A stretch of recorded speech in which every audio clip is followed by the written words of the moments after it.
new season kind of starts for you guys tomorrow, what kind of opportunities does WNIT have for you?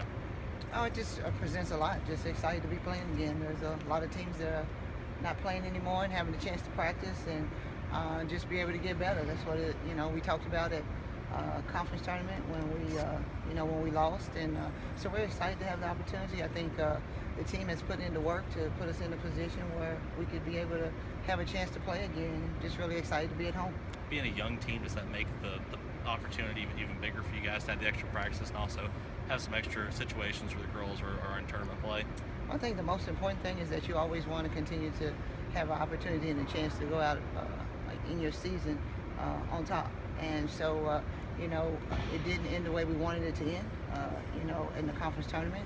And so our ultimate goal is to just continue to keep getting better. So having a young group, yes, is definitely good, but just the opportunity to compete and play is what it's all about. And at the end of the day, we're just excited for the opportunity. What's been the message to the girls? I'm sure everybody's disappointed not playing NCAAs, but having the chance to come out here and show.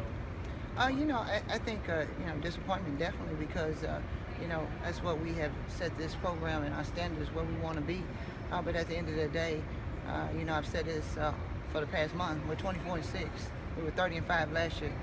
We lost a lot of our firepower. We lost a lot of senior leadership, and for what this group has done is truly amazing. So what the staff and I want is for us to continue to keep getting better, but for them to have the ultimate opportunity to continue to win a championship. Have you talked to the young girls about that? Let's go out and keep improving and work towards next year. Oh, definitely. I mean, I didn't have to. That's what this veteran group is about. And the ones that have played and had a chance to play in the NCAA. With Kendall and Tasia and Ivy, and so this is a collective group. Across the board. The staff and the players, we're all on one page, and it's really important for us. So some of the things that I talk about with the players individually, they talk about as a group, and that's important. So at the end of the day, it's about them, and we just want to make sure that we continue to put them in the position so we can keep getting better, and for we can have an opportunity for our program to continue to be relevant. Are you disappointed the conference is still a one-bid league this year, that UTEP or maybe you guys didn't get to get more of a look? Definitely, and ultimately that's why you go out and you try to play the teams that you play, and they say, get your RPIs up and your strength of schedule, and all we can do is what we can do, and that's what we've done. And at the end of the day, we're not the ones that make the choices, and so we're going to be prepared and ready for what we need to. But of course, because I think this conference is a tough conference. I think that with Middle and UTEP, like you said, having their RPI at a 37 and winning the way that they won, and for us to be where we were and to have the record that we've had, and some of the people that we've beaten, and so. But at the end of the day, it's not just about Western Kentucky, or it's about our conference, and we got to find a way to make sure that we're in a position where we can get an at-large bid out of this conference. What do you think the weights are where that could happen one day? I don't know. Yeah.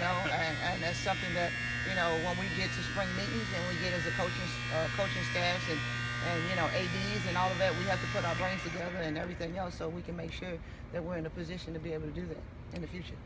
Looking at this Dayton team, I know they have a lot of size on the interior. How do you, obviously you guys more of an undersized team, how do you kind of match up with that? No, I think we got to play to our advantage, and our advantage to me is our quickness. So we just got to make sure that we're doing the things that we need to, and we're fresh, and we're correcting some of the mistakes that we made in the tournament as far as making sure with matchups and the way we change up our defenses that we don't come out in certain situations and have holes in certain possessions. We can't have that. We got to rebound, we got to guard, and we got to make shots. At the end of the day, that's what it's about. When you get to this time when it's tournament time, you got to be able to put everything together, and we got to be able to do those things. Everybody that's showed up for us and played is going to have to do that, but somebody else is going to have to show up too. Does the Dayton team remind you of anyone you played this year? I think just size and across the board, I think it's a mixture of a lot of different teams. They have some guards that can really shoot it. They have a point guard that's very, very good. Really heady, can pass the ball. She's averaging close to 6 assists.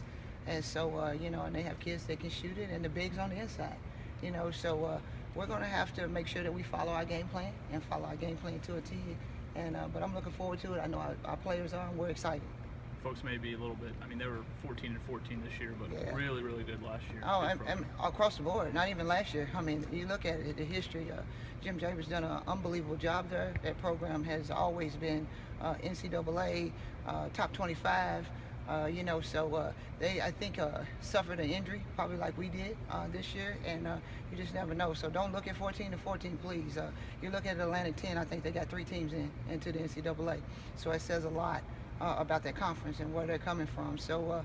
This is going to be a tough ball game for us, and it'll be a good ball game. I think a lot of people need to understand. And if you don't know the history of Dayton, go back and read a little bit. And they had UConn was only down to UConn last year in the tournament by a couple points. So, he knows what he's doing. He has some players on that team that was involved in a lot of that last year, and so it's going to be a good ball game.